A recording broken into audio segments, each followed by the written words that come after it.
I think as long as we continue these kinds of discussions, as long as the media continues to have a respectful interest in the lives of transgender people and the struggles and challenges that they face, we're going to see more and more transgender people coming out. We're going to hear more and more stories like Caitlin's, like Laverne's, like all the incredible transgender people out there, and that's going to move the needle on transgender rights in this country.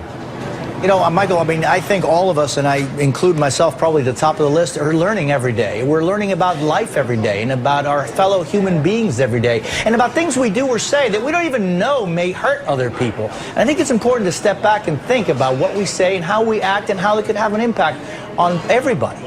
Or we'll put you in jail.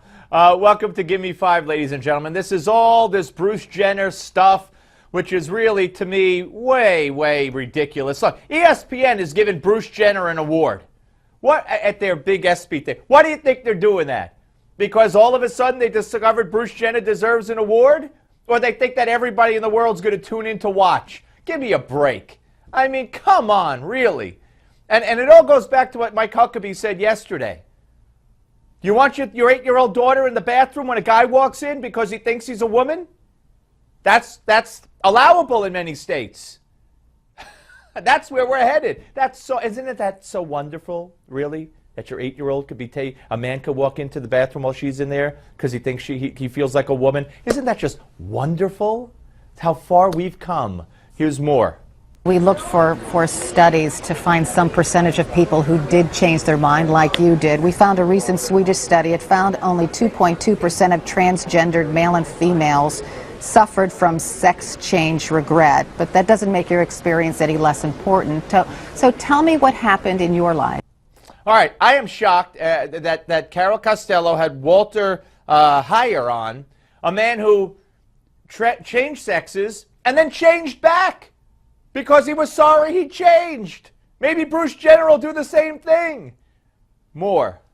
What I realized was, after living that way for 8 years and studying psychology, that no one actually changes gender. The surgeons can make it look like you change genders, but the fact of the matter is it's all cosmetic surgery.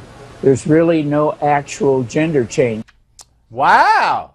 You better tell that to Bruce Jenner and the rest of the media, because they are now calling him her.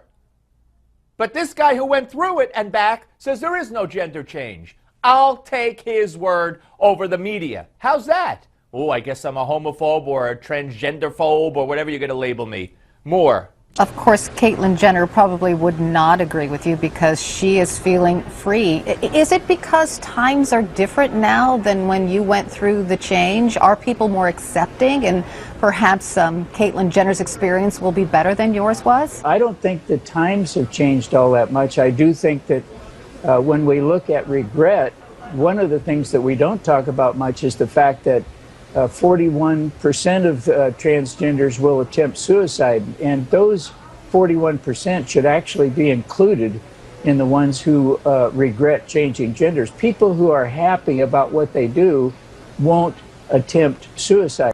So 41% of those who change attempt suicide. Add the 2.2%. You got 43% of those who change regret it. Some really regret it if they're attempting suicide. 4 out of every 10. More.